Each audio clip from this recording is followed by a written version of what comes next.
necessary to have that type of training and that type of teacher that was like, you can do this, you want to do this. So To that intermediate level, you have to get over this hump. what can I improve upon this last time? Because I mean, perfection is impossible and unattainable. Yeah, I remember that. That's a great opportunity, though, to be acting as the director.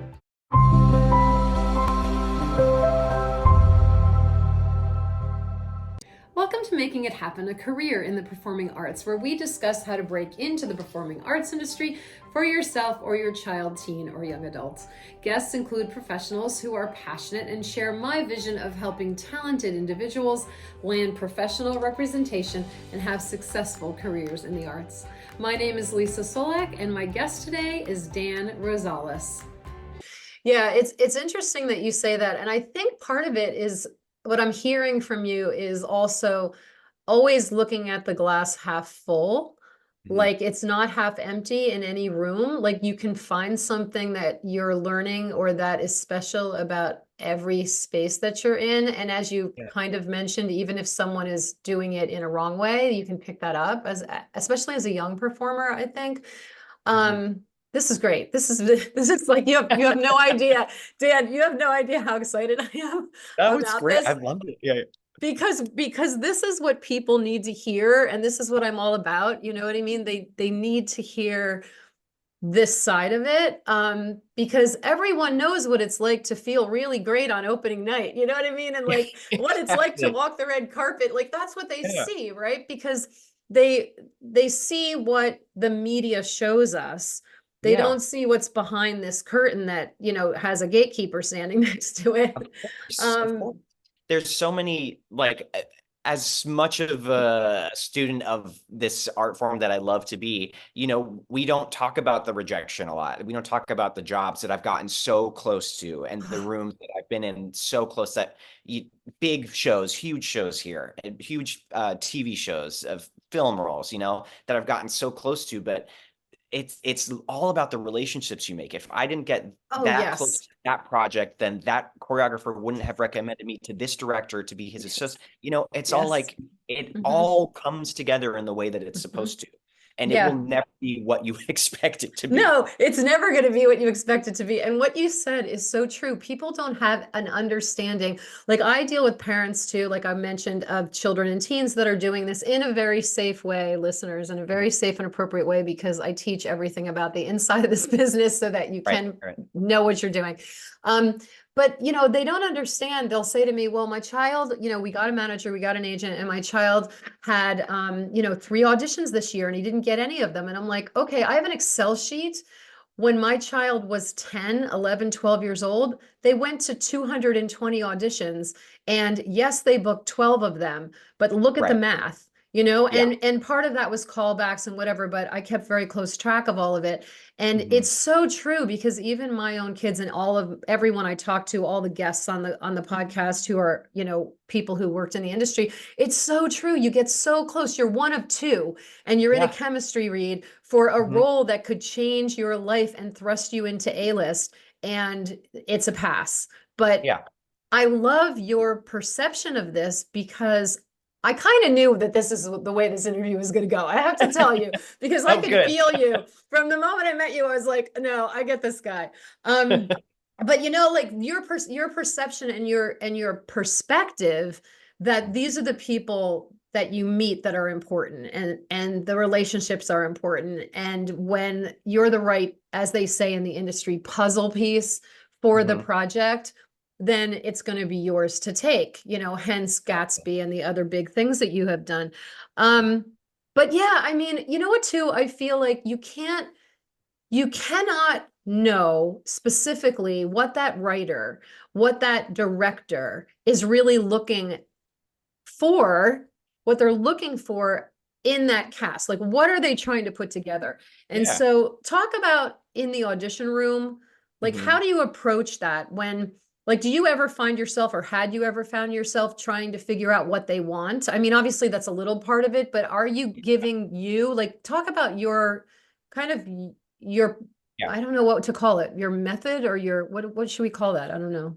I guess like my viewpoint on it, I think I have a very unique skill now, having been in the room as an associate and having been in the room as a professional. Of Ever course. since I started being an associate on things, I was privy to conversations that actors necessarily aren't privy to. And as much as I can say, it has so little to do with your talent. It is unbelievably how you have to be talented. If you're in the room, you're talented. You got an appointment for it, or you went to an open call and you got a call, but whatever. You have a certain level of talent to make it to that level. But the amount of times that I've been in a room where I'm like, well, I think he's an inch too short next to the leading lady. Or you know what? We have this certain costume that we have to use, and it's gonna cost too much money. Or it just the height differences don't work necessarily, so we're gonna have to go back to this guy. It's things that are completely out of our control Yes. most of the time. Yes. Very Yes. rarely to do with, oh, I didn't like the way he sounded on that note.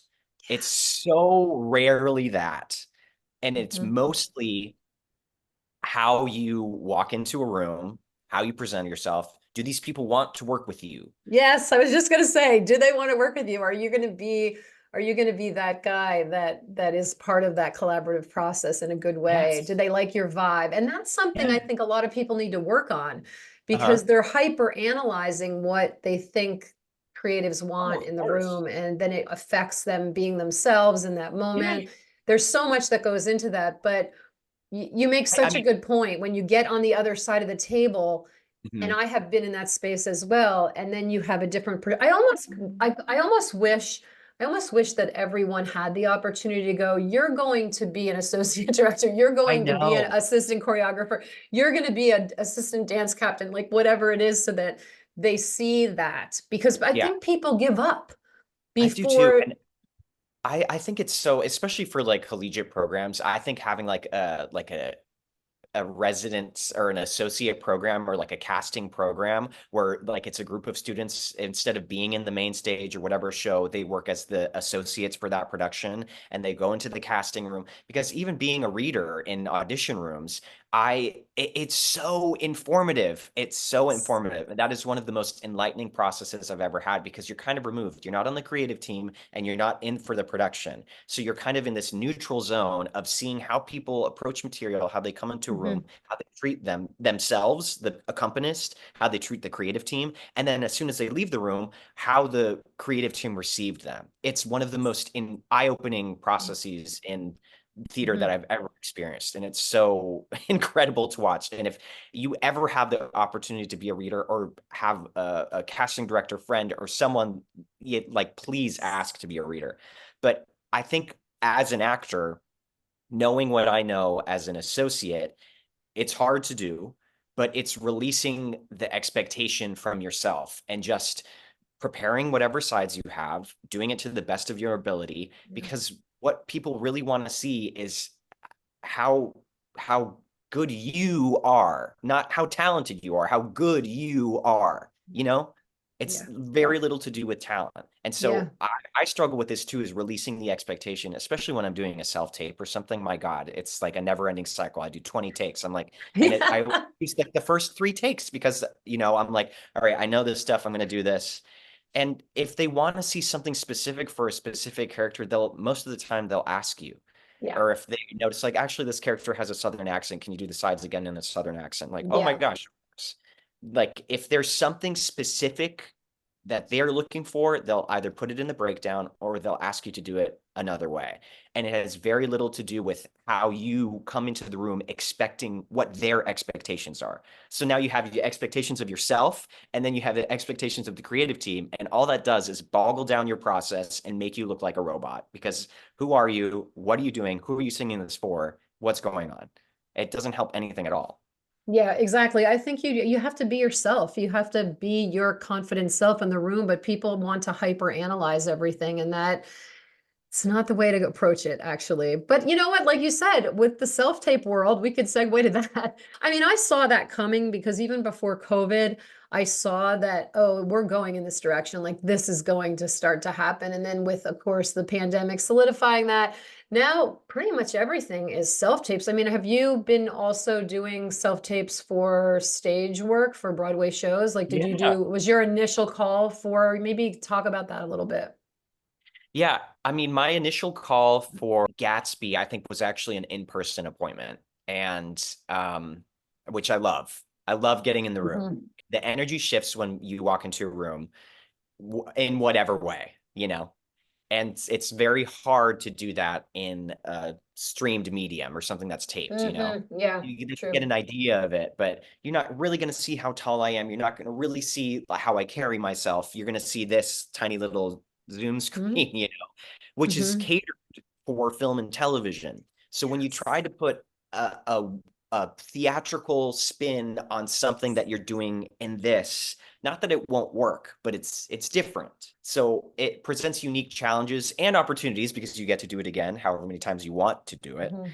But it doesn't have the same electricity as doing it in a live room Yeah, does, which yeah. has its pros and its cons. I mean, I just taped for something recently, upcoming Broadway revival, and I thought I put in it's a dream show of mine. I won't say what show it was, but dream show of mine. I have loved the show for years, ever since I first heard it. And I put together a tape. I was like, this is the best tape I've ever submitted in my life. Nothing. I asked my agents, they were like, they loved your work. They think you're great, but they just didn't feel that you were correct for their vision of the show. What they didn't say was that I'm untalented. And what I have to force myself to hear is that they loved your tape and they thought you were Yes. amazing, which are Yes. the two positive things to take out of that. Even though I Yes. didn't get an incredible opportunity that could have changed whatever, I Yes. have to hear those two things because sometimes we refuse to hear them. We only hear the negative, but we don't hear the Yes. positive of that. And maybe they'll consider me for a future replacement, or maybe they'll consider me for another project. It's okay that it didn't work out. I have golden handcuffs right now where I'm in the best position that I could be. I have an incredible job that I love doing. Yeah. Did I not Yeah. get this other incredible job? Sure, but I still have the opportunity to do this amazing job as many times as I do a week. Yeah, which is an incredible show, which I want to get to before we close.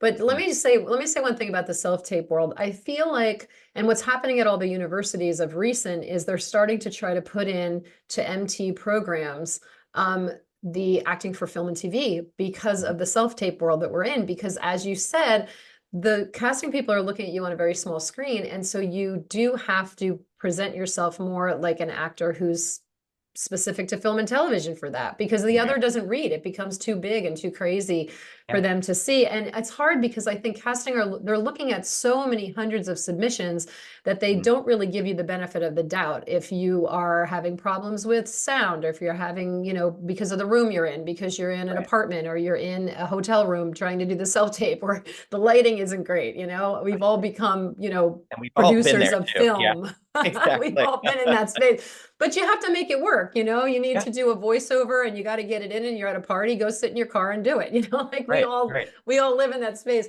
But let's talk before, because it's getting late.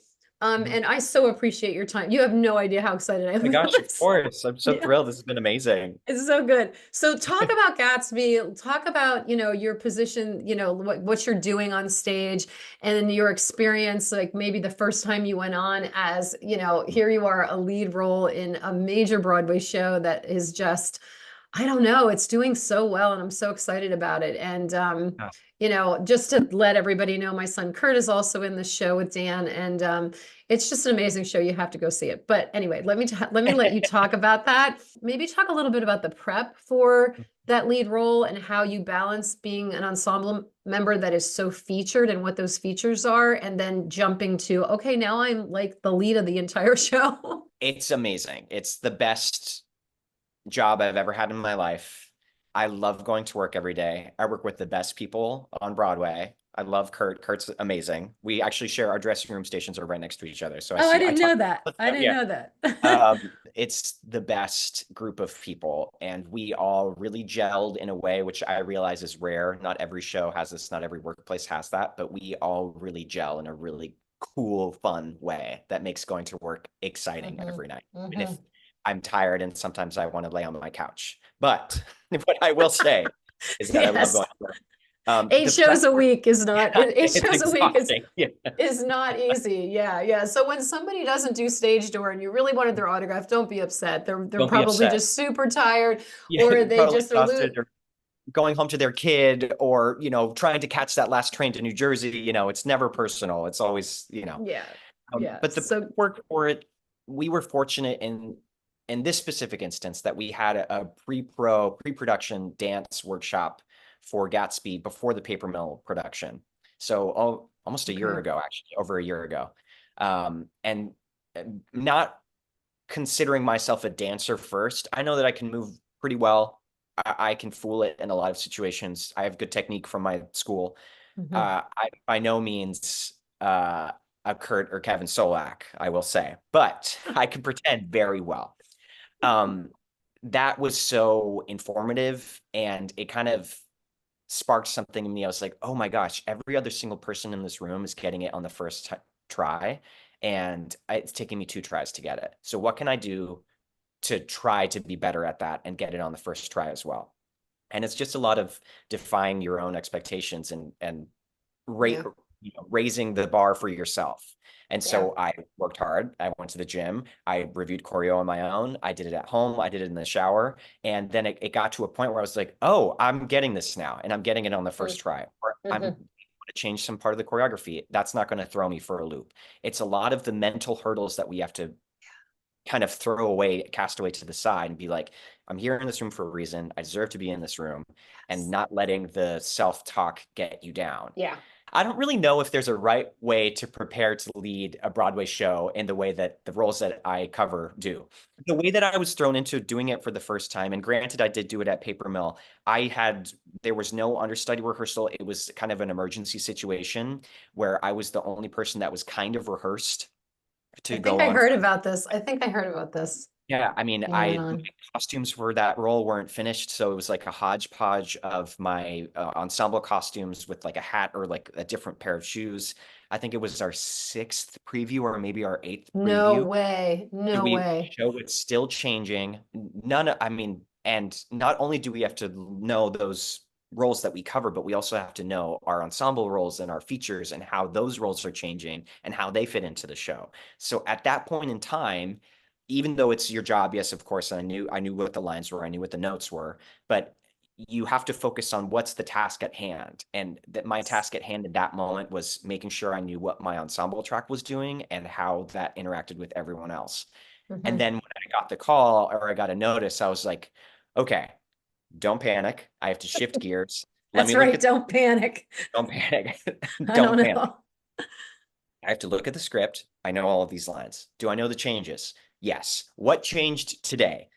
Great, I got that. And then just ripping the band-aid off and trusting that the work that you've been doing since the beginning, because you always have to do your homework. You Yeah. always have to do your homework. If you're a principal or cover, or if you're a cover at all, if you're a swing, you have to do your homework. And that's the biggest thing to do. Not that it's a scary thing that I'm saying, but because you're in a position that people depend on you, Yes. you have to be dependable. It's the biggest thing. It's okay to make mistakes. That's not what I'm saying. It's okay to make mistakes. It's okay to step on the wrong foot. It's okay if you mess up part of the choreography or flub a lyric, but you have to be dependable. You have to be able to Hmm. know what that lyric was that you flubbed Hmm. instead of just not knowing what it was at all. I think because I was thrown into it in such a immediate way, I'll say, I recognized the level of preparation that I needed to do for the future, for going on for the second time. Not that I didn't do it before, but it was so informative. There's things that you will never know, even prepared as you might be, until you go on for that first time. How your partner places their hands on your back, or where she likes to put her hands on her back, or which, it's things that you will never know unless you do it with that person in that Now, situation. did you end up, had you touched any of the props or been on stage at all to block any of that role, or you just were thrown in? There was one day in tech where Noah was out for a family emergency. So I teched one number as Nick Carraway, the T number. It's a really fun number. And it's really Yes, I proper. love Not I love not that. necessarily for me, but I teched that whole number on stage. So I already had a leg up. And as soon as we got there, I was like, oh my God, thank God. I know what to do in this situation. I've already rehearsed this with the full lights, full costumes, and everything. It was great. And then I just coasted to the end of Act One. But I mean, our stage management team, Broadway is the most professional group of people ever and the most professional stage hands and crew and everyone. So they make sure if you have any questions before you go on, that you have all of the answers that are accessible to them to give you. So I touched all the props, I touched the costume pieces, I talked to my dresser beforehand, or the principal dresser beforehand about how the costume changes went, which we've never run. And we ran them for the first time during the show. And by the grace of God and for all of the preparedness that I had done, it went off without a hitch, luckily, which was the best feeling in the world, that no one died and no lines were dropped. So it was great in that order. Oh So my gosh. It's gotta feel crazy though, you know?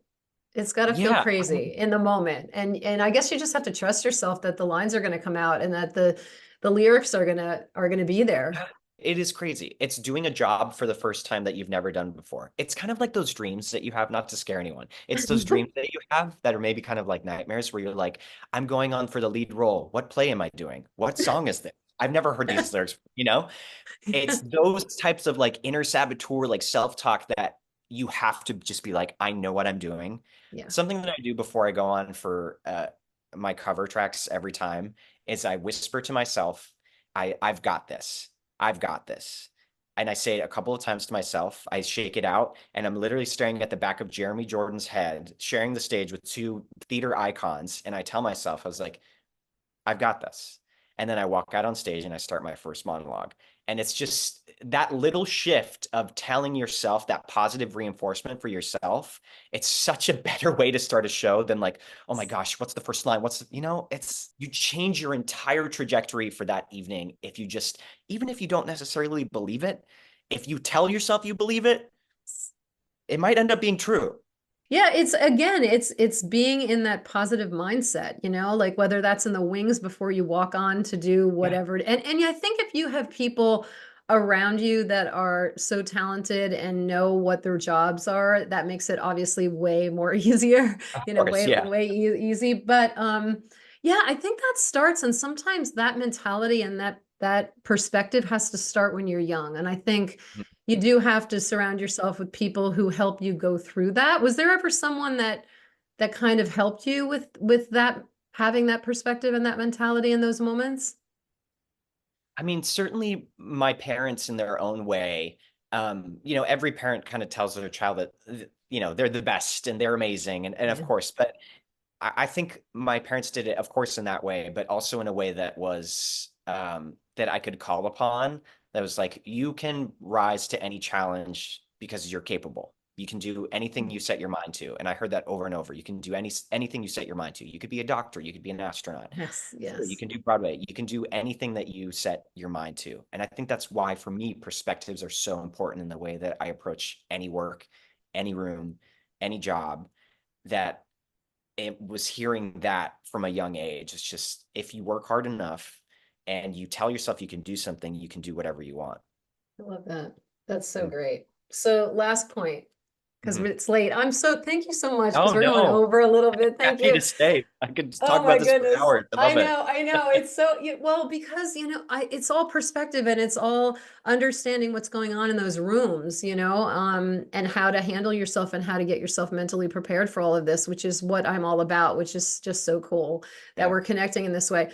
So, can you before we close, can you give us maybe like a some advice Mhm. for a parent of a talented child or teen, and then maybe advice for someone who, is either like an older performer who is struggling to get signed with an agent or a manager. Like that's my space. I help Right. people get agents and managers and get through, that process and connect them to all the right people. I'm really a connector.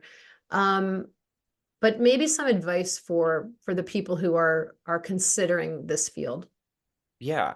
I think I'll start with the advice for parents of young performers first. I think Okay. something that is so um, prevalent in, let's say, athletics or in sports is cross training. If your child is an incredible dancer and they're so good, sign them up for an acting class, sign them up for vocal lessons. And have them, if they're willing to, approach the same way that they approach something that they're so good at. Try it in another setting, maybe just for a summer or just for a couple of weeks or even for one lesson. The cross training can unlock potential in something that you're so good at already and can unlock something else that you didn't know you had the potential to do. And I think that is so paramount, even for adults too. Like I still take class, I still take voice lessons. I do things that I'm bad at all the time that I think I'm bad at, and it helps me learn. I'm just like, oh God, that's amazing. I'm not as bad as I thought I was, you know? I mean, in a similar way, if you're not doing work on yourself, and I mean in a professional way, if you aren't reading plays, you don't necessarily have to spend money. If you're not reading plays, if you're not going to Lincoln Center Library, if you're not, talking to friends in the industry, if you're not wanting to change the way or improve something about yourself or the way that you are as a performer, then things aren't necessarily going to change because very rarely does the 1% of like golden goose egg fall in your lap that you get your agent right from your showcase and that you've been with them for X amount Yes. of years and you get Yes. your Broadway show and you get your second. Very rarely does that happen. It has to come from being maybe told no 100 times, but that choreographer remembers you from that room and you really slay that dance combo. So they're going to call you in for this thing that may not be on Broadway, but it's going to be a regional gig. And then that will spawn a relationship for someone else, it's never, we can't be so short-sighted in our goals. Should we always have those dreams that are amazing? Yes, of course. That's an A-list dream. What's the B-list dream of waiting until I get that A-list dream? And how can I Mhm. get, is it a different class? Is it a different voice teacher? Do I need to go see theater? Do I need to watch a different movie? How are we improving ourselves in the way that we absorb the things that are so readily available to us if we live in New York City or even if not? There's so many incredible movie musicals on Netflix. There are so many Yes. performances on YouTube that are readily available. And I'm not saying that that's going to change overnight if you just, start watching things or going to different lessons, but it's all about recognizing the full roundedness, I think, of this industry and how very little it has to do with talent. And it's all about being at the right place at the right time with the amount of work that you've done already. And a Yes. lot of it is happenstance. And so if you're not going to these classes, if you're not going to that lesson, if you're not going to this audition for regional theater that you maybe don't want to go to, are you not going to meet that person that maybe could have given you an opportunity to get to your A list? Exactly. It's like a form of networking. Hmm. It truly is. That's Yeah. amazing. So talk about, let's I want to wind it up. Talk about, you teach. I saw on your website. You want to talk about Yeah. your teaching and what you do? Yes. That would be Um, I, so great. And also mention how people can get in touch with you if they of want to get in course. touch with you, all of those things. Yeah, of course. I do a lot of coaching on the side for youth and for adults or whatever it is, audition coaching, side coaching, college audition prep. I've run through the gamut of these programs. I went through a program myself, one of the top programs, so I know it all from the inside out. I love, and I think that's kind of where I spawned this associate director kind of world. I love helping people navigate sides or a song, acting through a song. It's so fun to do for me because it also helps me as a performer. So I'm like, oh Yeah. yes, let's work on it together. Hmm. Who are you talking to? Why Hmm. are you saying this way? What are your given circumstances? What do you want from the Hmm. song? Love it. So yes, I coach. You can email me at Dan Rosales coaching at gmail.com. You can go to my website, danrosales.net, book me there for coaching inquiries and rates. Um, yeah, I love it. So tell everyone how they can follow you on social media. Yes, you can follow me on Instagram at Dan Rosales. There has all my links to coaching, my website, danrosales.net. I would plug my TikTok, but I'm not really a TikTok guy. So follow me on Instagram. There you go. Okay. Do you have any like on social media, do you announce when you're going on at all? Like how can someone Yeah, make sure I they have a see little you in the show? I have a little broadcast channel. So I'm in The Great Gatsby every night as my featured ensemble track. And when I go on for Nick Carraway or George Wilson, I have a little broadcast channel which you can join just by clicking my Instagram profile. And every time I'm on, I just send a quick little DM like, hey, Nick Carraway, 2 p.m. and 7 p.m. And so it'll just send you a direct message. Lovely. And yeah, you can get tickets to Great Gatsby at greatgatsby.com. Amazing. I've got to come see you. I'm gonna click on that myself because I want to see Yes, you. I yes. want to see you as Nick, I think. Yeah, it's a good time. I love that role. I love I it I so much. think you're yeah, I think you're probably amazing in it. I know you're amazing in it, Kurt has shared, but Well, yeah, Dan, thank you so much. thank you, Lisa. This has been a blast. Thank you. This Thank has you. been so good. It's been so great. And you shared so many wonderful points of interest for everyone who's listening. So thank you. Thank you. I appreciate it for having me. Yay, we did it. That was great. Oh, I had so much fun. Thank you, Lisa. This has been a blast. I'll see you soon, I'm sure. Yeah, I got to get back to the show. It's been a few, like it's almost been like probably 6 weeks and I start to twitch a little bit. Like I gotta Oh my go gosh. back Yeah, and come back. Come back. see it again. But thank you so much. Mwah. Thank you. Bye, Lisa. If you're interested in a career in the performing arts for yourself or your child, teen, or young adult, you're in the right place because I have helped hundreds of clients break into the performing arts business on stage, in films, television, commercial work, and more. This podcast is supplemental to my groundbreaking online courses. For more information, check out all the ways you can benefit from my online courses, how-to videos, webinars, in-person seminars, and free guides. Go to lbctalent.com for everything you need to get started today. Thanks for watching the Making It Happen, a Career in the Performing Arts podcast. Tune in on Sundays at 8 p.m. Eastern, and if you'd like to connect with Dan, go to danrosales.net and follow him on socials at Dan Rosales. Need more info and details about the professional performance industry? Visit lbctalent.com and schedule your free, no obligation consultation. And follow me on socials at Leesa Csolak _LBC Talent. By sharing our stories, we can help other talented individuals land the career of their dreams. If you're enjoying this podcast, please like and subscribe below and hit the bell for notifications.